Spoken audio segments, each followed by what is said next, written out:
위에 계신 너의 친구 그의 사랑 지극하다. 이는 예수 그리스도 나의 구주 나의 친구 사랑하는 너의 친구 내 가까이 계시도다. 그의 사랑 놀랍도다. 변함없는 나의 친구 나를 위해 죽으시고 나를 구원하셨으니 기쁨으로 경배하며 찬양하리. 나의 친구 사랑하는 나의 친구 내 가까이 계시도다. 그의 사랑 놀랍도다. 변함없는 나의 친구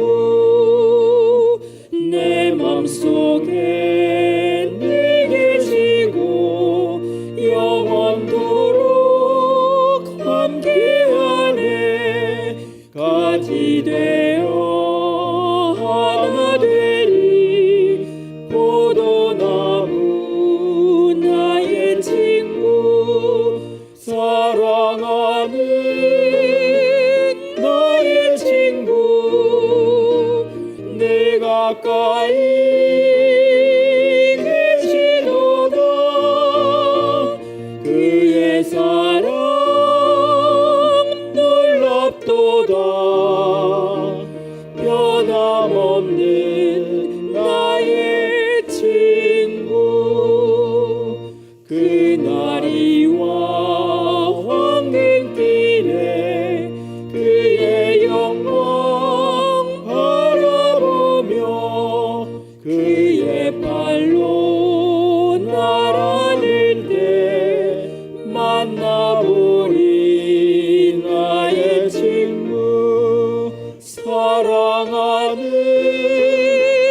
나의 친구 내 가까이 계시도다. 그의 사랑 놀랍도다. 변함없는 나의 친구.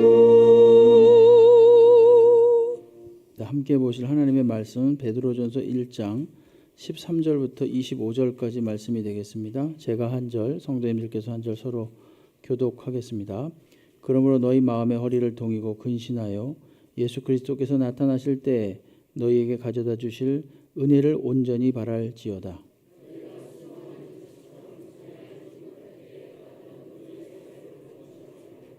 오직 너희를 부르신 거룩한 이처럼 너희도 모든 행실에 거룩한 자가 되라.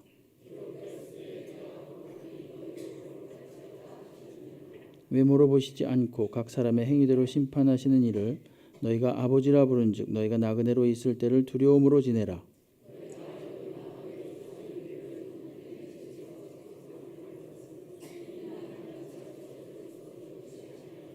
오직 흠 없고 점 없는 어린 양 같은 그리스도의 보배로운 피로 된 것이니라.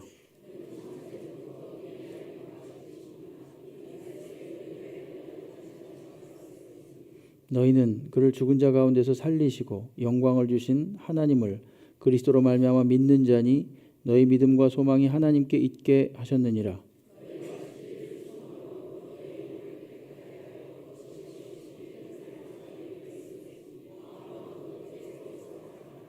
너희가 거듭난 것은 썩어질 씨로 된 것이 아니요 썩지 아니할 씨로 된 것이니 살아있고 항상 있는 하나님의 말씀으로 되었느니라.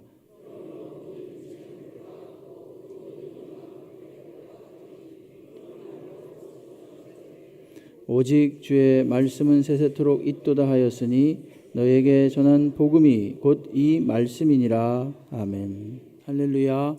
예, 오늘 예배에 참석하신 우리 성도님들 주께서 은혜와 평강으로 함께 하시고 특별히 우리 교사분들 열심히 이름도 없이 빛도 없이 수고하시는데 우리 교사분들에게도 하나님의 특별한 은혜가 임하시기를 주의 이름으로 축복합니다.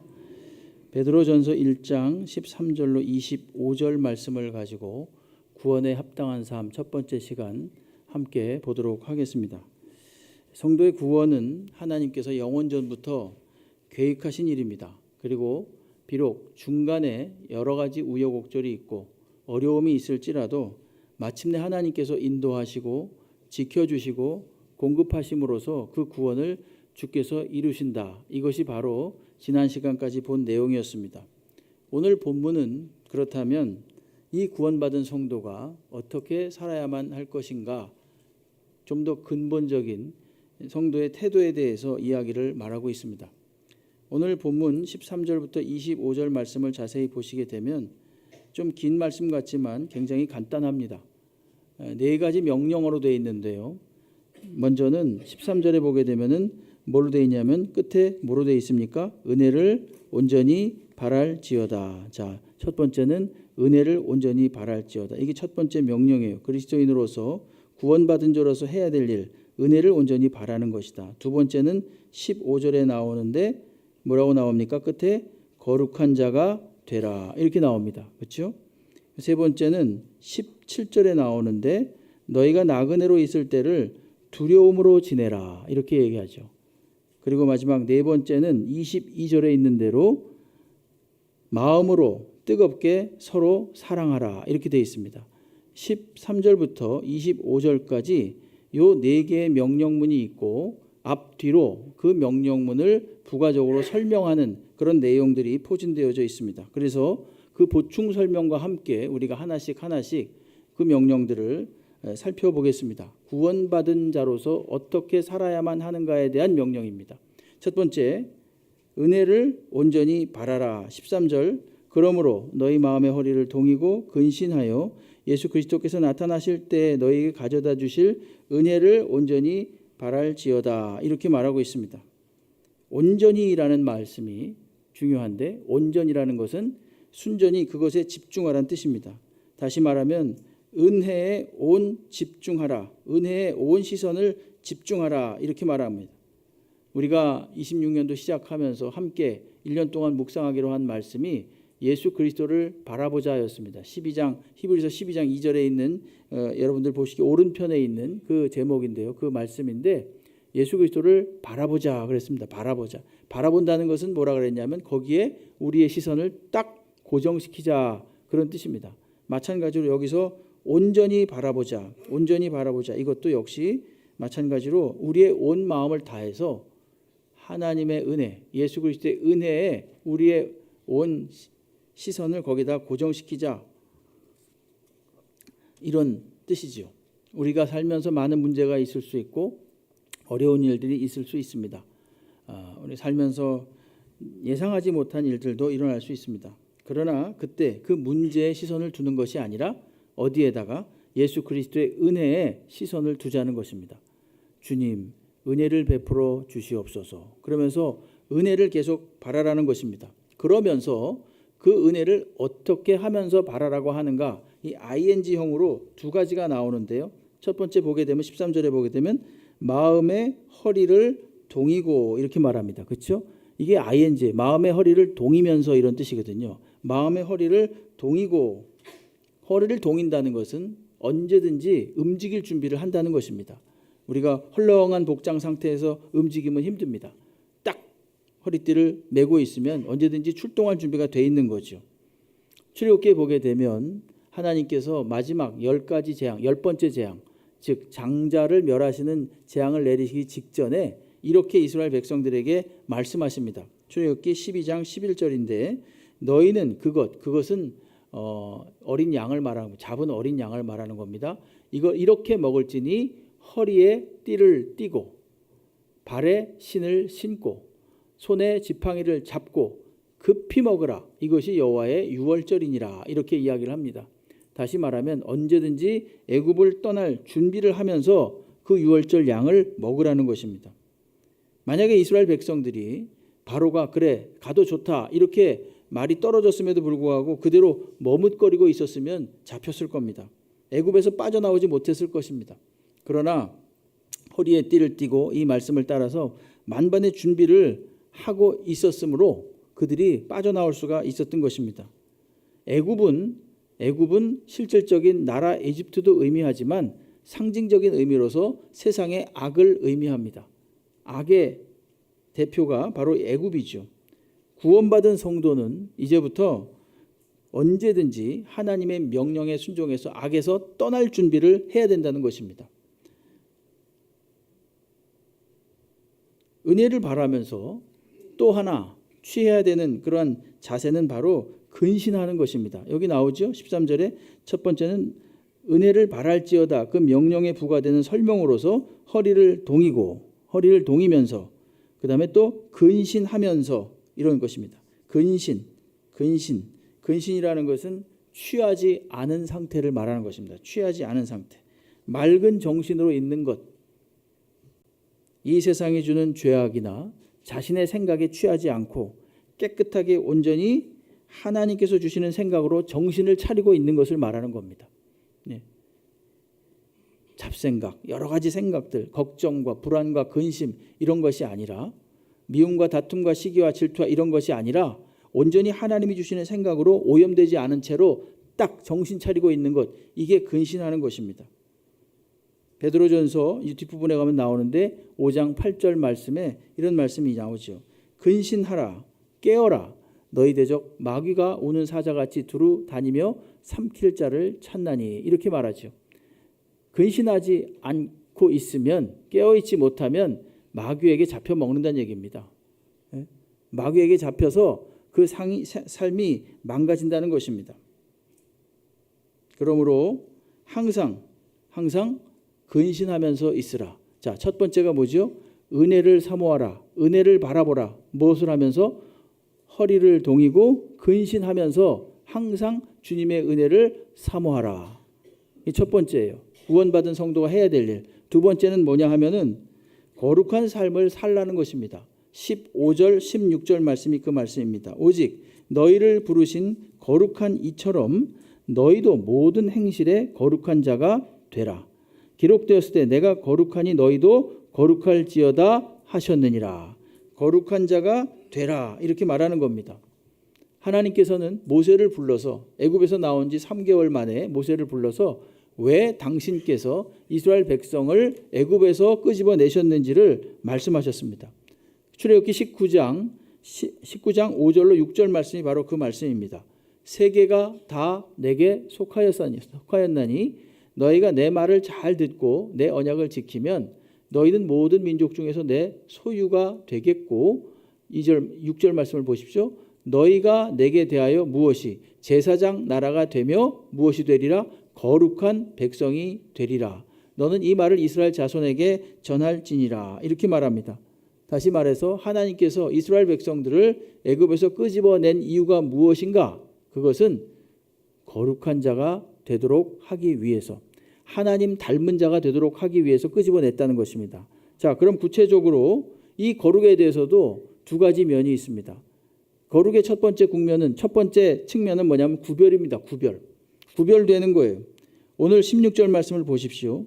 기록되었으되 내가 거룩하니 너희도 거룩할지어다, 이렇게 말하죠. 근데 기록되었으되 이 말은 구약 어딘가에 이 말씀이 나왔다는 얘기인데, 이 말씀이 레위기 11장 45절 말씀에 나옵니다. 나는 너희 하나님이 되려고 너희를 애굽 땅에서 인도하여 낸 여호와라. 내가 거룩하니 너희도 거룩할지어다. 그렇게 돼 있죠. 똑같은 16절 말씀과 똑같은 말씀이에요. 당연하죠. 인용해 왔으니까. 근데 레위기를 보면 뒷부분에 가서 19장 2절 말씀을 보게 되면 또 이런 말씀이 나옵니다. 너는 이스라엘 자손의 온 회중에게 말하여 이르라. 너희는 거룩하라. 이는 나 여호와 너희 하나님이 거룩함이니라. 이렇게 말합니다. 거룩하는 것. 거룩한 것은 바로 구별되어지는 거예요. 분리되어지는 것이 아니라 이 세상과 구별되어져서 하나님을 닮은 자가 돼 가는 것입니다.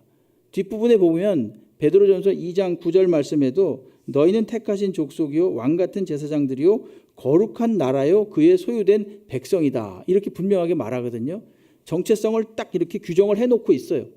예, 거룩한 나라가 되도록, 거룩한 백성이 되도록 하나님이 구하셨는데 이들을 끄집어냈는데 첫 번째 측면은 구별, 세상과 구별되는 겁니다.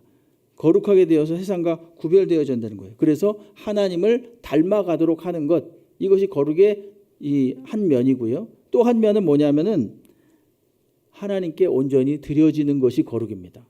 온전히 드려지는 것. 성도는 하나님께서 거룩하게 하셔서 거룩하게 된 자들입니다. 우리의 노력이나 우리의 무슨 조건이나 자격으로부터 거룩하게 된 것이 아니라 하나님에 의해서 거룩하게 되었습니다. 그래서 그는 이제부터 하나님께 온전히 드려지는 자로 살아야 되는 것이 거룩한 삶을 사는 것입니다. 여러분, 한 남자와 한 여자가 결혼을 합니다. 그러면 이제 그 한 남자와 한 여자는 서로에게 드려진 사람이 되는 거예요. 중간에 누가 끼어서는 안 됩니다. 한 남자와 한 여자는 이제부터 다른 남자와 다른 여자와 구별이 되지요. 구별과 동시에 또 어떻게 됩니까? 드려지는 거예요. 서로에게 드려지는 거예요. 온전히 드려지는 자가 되는 것이 바로 부부가 되는 겁니다. 구원받은 성도는 예수 그리스도를 신랑으로 맞이한 신부와도 같다고 성경에서 이야기를 합니다. 신랑이신 예수 그리스도께서는 신부되는 성도들을 끝까지 사랑하셨습니다. 요한복음 13장 1절 말씀에 보게 되면 6월절 전에 예수께서 자기가 세상을 떠나 아버지께로 돌아가실 때가 이른 줄 아시고 세상에 있는 자기 사람들을 사랑하시되 끝까지 사랑하시니라. 신랑 되신 예수께서는 끝까지 당신을 우리에게 드리셨습니다. 주셨습니다. 끝까지 우리에게 당신의 온 몸을 주셨어요. 십자가에서 온전히 우리의 죄를 위해서 당신의 물과 피를 다 쏟으신 거지요. 그래서 그분을 우리에게 주신 거예요. 예수께서 당신을 우리에게 주셨듯이 또한 구원받은 성도 역시 신랑 되신 예수께 끝까지 자신을 드리는 것, 이것이 바로 거룩입니다. 거룩의 첫 번째가 뭐라 그랬습니까? 구별되는 거라 그랬죠. 두 번째는 온전히 드리는 거예요. 바울은 에베소에 보내는 편지에서 이렇게 이야기합니다. 에베소서 4장 22절 말씀에 너희는 유혹의 욕심을 따라 썩어져가는 구습을 따르는 옛사람을 벗어버리고 오직 심령이 새롭게 되어 하나님을 따라 의와 진리와 거룩함으로 지으심을 받은 새 사람을 입으라. 거룩함으로 지으심을 받은 새 사람을 입으라. 이렇게 말합니다. 그렇게 명령을 하는 거죠. 천국 가는 그날까지 성도는 어떤 존재인가? 계속해서 주님께 드려지는 사람이라는 것입니다. 나의 몸이 아니죠. 그냥 하나님의 몸입니다. 하나님께 드려지는 존재예요. 하나님은 지금도 여전히 참으로 당신께 예배드리는 자들을 찾고 계십니다. 참다운 예배라는 건 무언가? 바로 우리 자신을 하나님께 드리는 겁니다. 로마서 12장 1절 말씀에 보게 되면 그러므로 형제들아 내가 하나님의 모든 자비하심으로 너희를 권하노니 너희 몸을 하나님이 기뻐하시는 거룩한 산 제물로 드리라. 이렇게 돼 있죠. 거룩한 산 제물이래요. 제물이라는 것은 원래 죽어야 됩니다. 제물이 제단 위에서 펄쩍펄쩍 뛰면 그게 제물이 아니죠. 죽어야만 되는 거예요. 그런데 산 제물이랍니다. 산 제물. 누가? 성도가 세상을 살면서 죄에 대해서 죽는 자로서 매일매일 하나님께 드려지는 삶을 사는 거예요. 그것이 바로 영적인 예배다. 이렇게 이야기를 하고 있습니다. 자, 첫 번째, 우리가 구원받은 성도로서 첫 번째 해야 될 일은 은혜를 온전히 바라는 것이라고 했습니다. 어떻게 하면서? 허리를 동이고 그리고 근신하면서. 그렇죠? 두 번째로 뭐라 그랬죠? 거룩하게 살라라는 것이죠. 거룩하게 살라. 어떻게 하면서?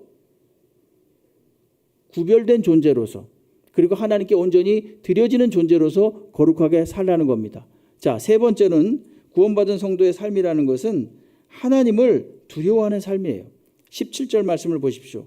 외모로 보시지 않고 각 사람의 행위대로 심판하시는 이를 너희가 아버지라 부른즉 너희가 나그네로 있을 때를 무엇으로? 두려움으로 지내라. 이렇게 말합니다. 두려움, 그것은 공포스럽게 하나님께 겁을 먹고 지내라 그런 뜻이 아닙니다. 하나님을 존경하면서 두려워하는 거예요.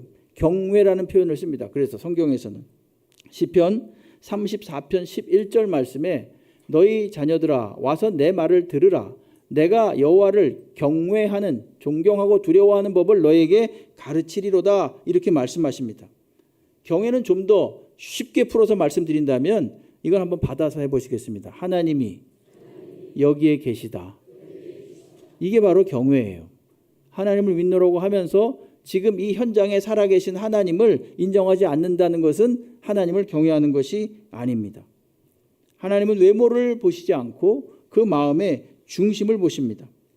시편 7편 9절에 보게 되면 악인의 악을 끊고 의인을 세우소서. 의로우신 하나님이 사람의 마음과 양심을 감찰하시나이다. 그렇게 말씀하셨습니다.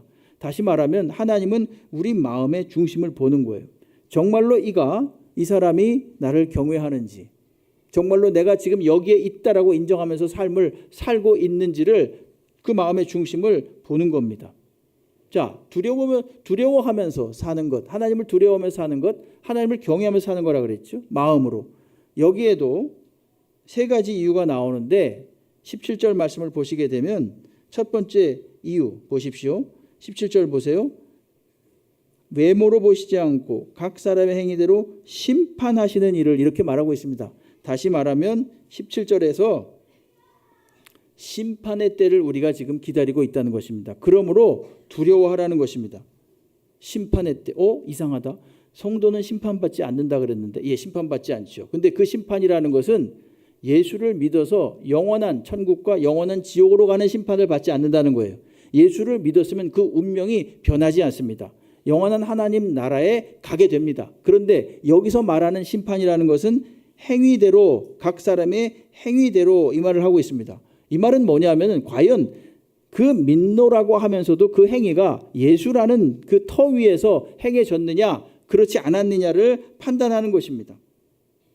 최후의 때는 그런 면에서 그 행위에 따라서 심판 때에 하나님께 판단을 받게 돼 있다는 것입니다. 이때 상급을 받기도 하고 책망을 받기도 하는 겁니다.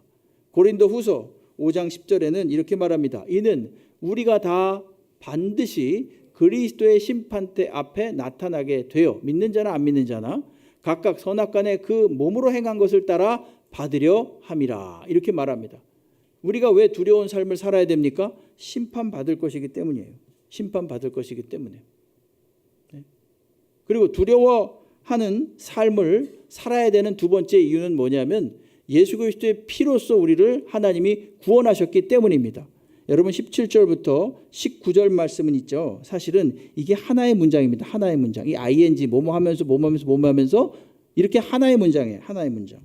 그리고 18절에 보게 되면 너희가 알거니와 이렇게 돼 있는데 이 말씀은 무슨 뜻인가 하면 너희가 알고 있기 때문에 이런 뜻이에요. 무엇을 알고 있기 때문이냐 하면은 주님께서 대속함, 즉 죄사함을 받은 것은 주님께 죄사함을 받은 것은 은이나 금으로 된 것이 아니라 여기 나오죠. 은이나 금같이 없어질 것으로 된 것이 아니요 오직 흠 없고 점 없는 어린 양 같은 그리스도의 보배로운 피로 된 것이기 때문에 그런 것입니다.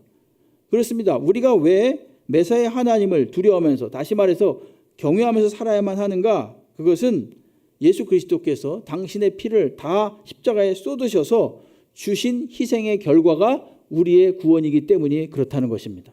그러니까 함부로 우리의 구원을 생각해서도 안 되고 가볍게 여겨서도 안 되는 것입니다.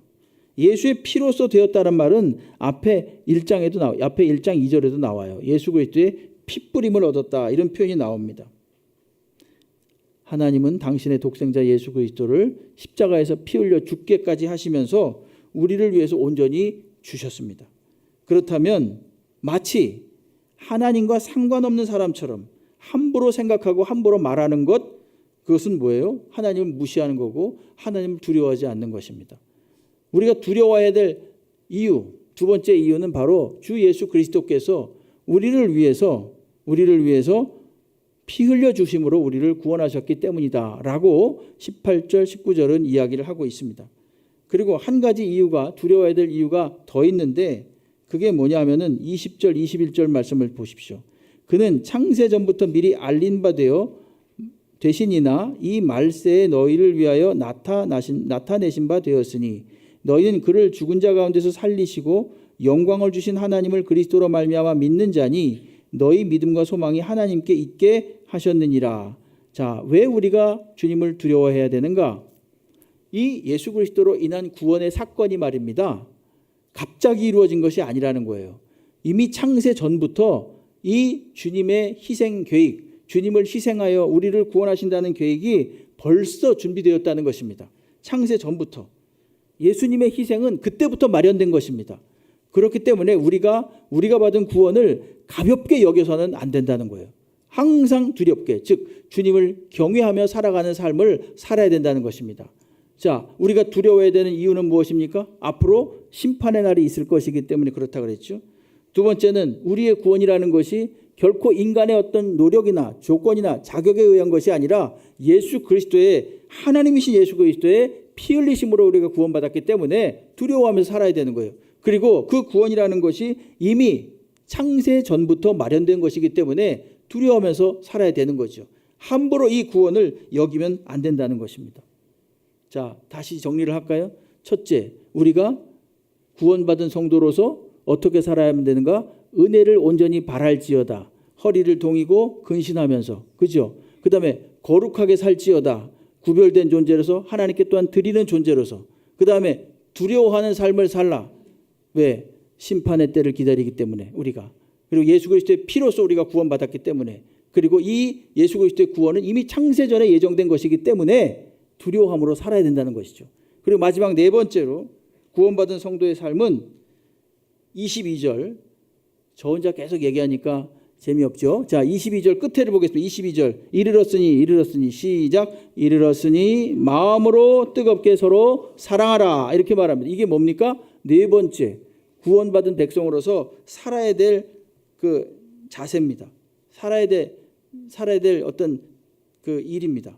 왜 어떻게 하면서 살아야 되는가에 대한 내용입니다. 서로 뜨겁게 사랑하면서 살래요. 여러분, 여기도 마찬가지인데요. 사실은 22절부터 25절이요. 한 문장입니다. 한 문장. 하나의 문장이에요. 그냥 편의상 여기에 그 절별로 구별해 놨지만 사실은 하나의 문장이고 22절하고 23절 사이에는 왜냐하면 이런 표현이 있어요. 왜냐하면. 그렇게 되어 있습니다. 22절, 23절 왜냐하면을 넣어서 읽어볼까요? 마음으로 뜨겁게 사랑하라. 왜냐하면 너희가 거듭난 것은 썩어질 씨로 된 것이 아니요 썩지 아니할 씨로 된 것이니 살아있고 항상 있는 하나님의 말씀으로 되었느니라. 다시 말해서 너희의 새로 태어남, 거듭남, 이것을 22절에서는 뭐라고 말하는지 아십니까? 영혼이 깨끗하게 되었다, 이렇게 말해요.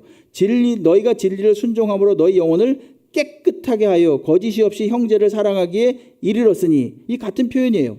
예? 영혼이 깨끗하게 되었다, 다른 말로 너희가 거듭나게 되었다, 이런 말이고, 23절은 계속 부가적으로 너희가 거듭난 것은, 즉 너희의 영혼이 깨끗하게 된 것은 진리를 순종함으로써 되었다, 이렇게 말하지요. 22절에 진리를 순종함으로써 너희 영혼을 깨끗하게 하여, 즉 너희가 거듭났으므로, 이렇게 말하는 거예요.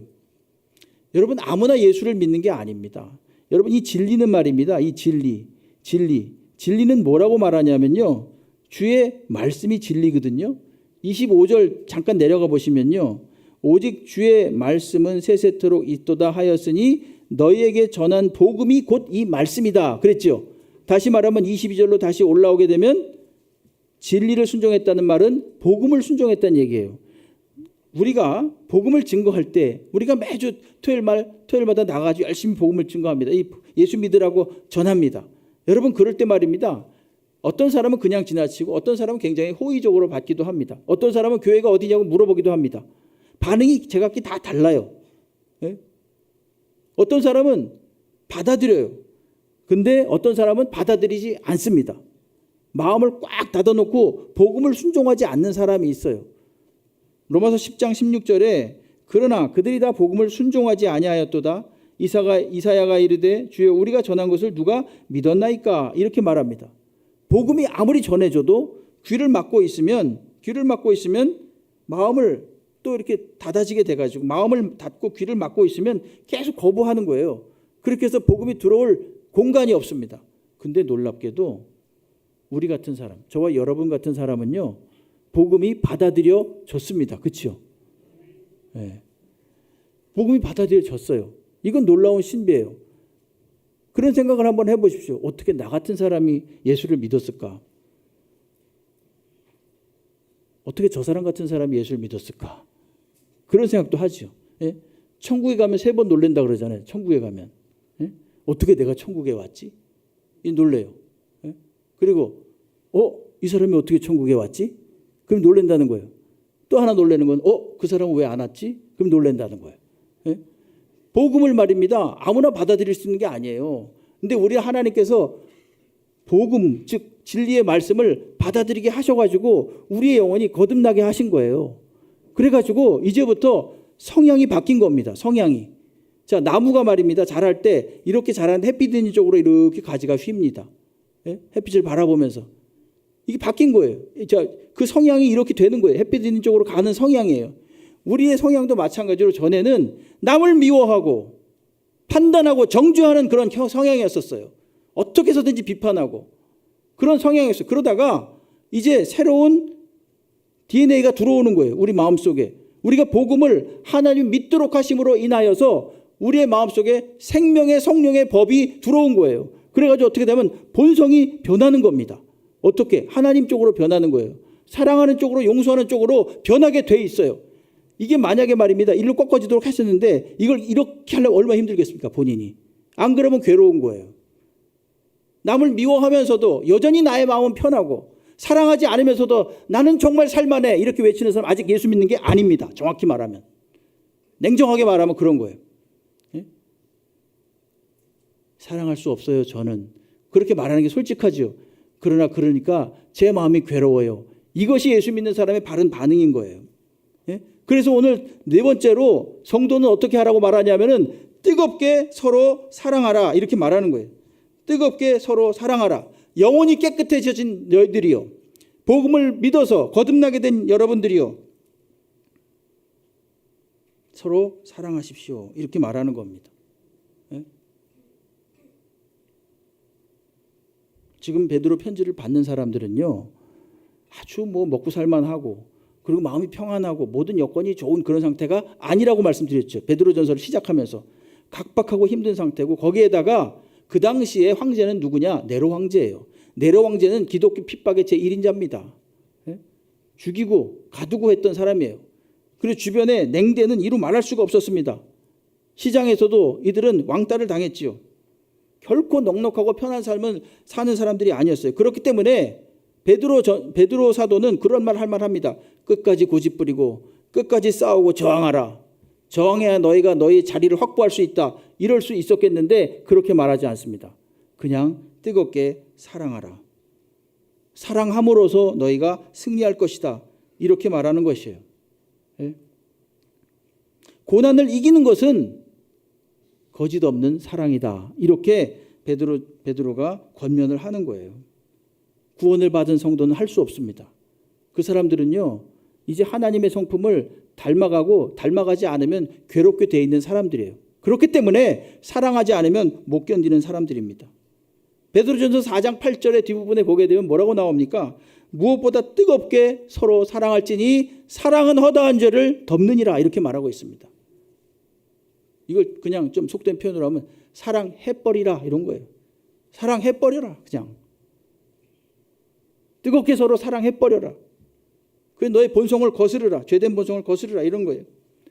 요한일서 3장 14절은 뭐라 그러는지 아십니까? 사랑하지 아니한 자는 우리는 형제를 사랑함으로 사망에서 옮겨 생명으로 들어간 줄을 알거니와 사랑하지 아니한 자는 여전히 어디 있다고요? 사망에 머물러 있는 자라는 것입니다. 사망에서 옮겨 생명으로 옮아간 자가 이게 성도인데 사랑하지 않는 자는 어디에 있다고요? 사망에 여전히 머물러 있는 사람이 바로 이게 구원받지 않은 사람이라는 거죠. 그러니까 심하게 말하면 하나만 더 말하면 요한일서 4장 8절은 이렇게 말합니다. 사랑하지 아니하는 자는 하나님을 알지 못하나니 이는 하나님은 사랑이심이라 이렇게 말합니다. 하나님을 알로라고 하면서도 아노라고 하면서 사랑이 없어요. 마음속에 늘 증오와 저주가 가득해요. 여러분, 이거는 사실은 어느 한 사람만을 두고 하는 얘기가 아닙니다. 저에 대한 이야기도 하고 여러분들에 대한 이야기도 합니다. 늘 우리는 마음속에 거리끼는 사람이 한두 사람씩 있어요. 어디 회사에서도 가도 그렇고 교회에서도 그렇고 아니면은 우리의 가정에서도 그렇고 친족들에게도 그렇고 항상 있습니다. 없다가도 무슨 사건이 생기면은 그것이 또다시 촉발되고 그렇게 돼요. 여러분, 그럴 때마다 말입니다. 어떻게 해야 됩니까? 하나님 앞에 엎드려서 기도해야 됩니다. 그리고 하나님, 제가 원래 그런 사람이 아니지 않습니까? 제가 원래 하나님 믿는 사람 아닙니까? 제가 구원받은 사람 아닙니까? 제가 사랑해야 될 텐데요, 하나님. 그러면서 하나님 앞에 엎드려 우십시오, 여러분.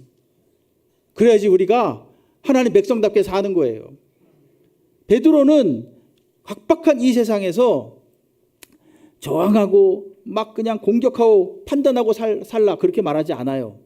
오히려 사랑하면서 살라 그렇게 말합니다. 이 뒤에 가면 더 나와요. 이 뒤에 보면요, 어느 종에 대한 얘기가 나오는데, 사환에 대한 얘기가 나오는데 까다로운 주인에게도 순종하래요. 까다로운 주인. 까다롭다는 얘기는요, 우리가 뭐 아주 까탈맞다 이런 뜻도 있지만 악랄하다 이런 뜻도 있어요. 예? 악랄한 주인에게도 순종하래요. 참, 이게 어떻게 된 겁니까 도대체 이 하나님의 법은?